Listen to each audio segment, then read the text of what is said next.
আমরা সবাই জানি আমাদের জাতীয় পতাকার 3টি রং আছে, তাই একে আমরা তিরঙ্গা বলি। কিন্তু আপনি কি জানেন টেকনিক্যালি এতে 4টি রং আছে? চলুন জেনে নিই এই 4টি রঙের গোপন রহস্য।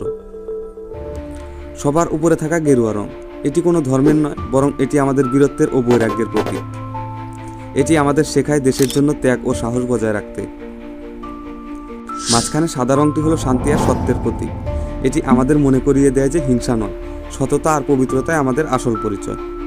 নিচে থাকা সবুজ রংটি আমাদের উর্বর মাটি ও সমৃদ্ধির কথা বলে। এটি জীবন, তারুণ্য আর নতুন সম্ভাবনার প্রতীক। আর সেই চতুর্থ রংটি হলো গাঢ় নীল, যা দিয়ে আঁকা হয়েছে অশোক চক্র। আকাশ আর সমুদ্রের মতো বিশালতা এবং অবিরাম উন্নতির চাকা হলো এই নীল রং। এই 24টি দণ্ড আমাদের 24 ঘন্টায় এগিয়ে যাওয়ার প্রেরণা দেয়। এই 4টি রঙের মিশে থাকা অর্থই হলো আমাদের ভারত।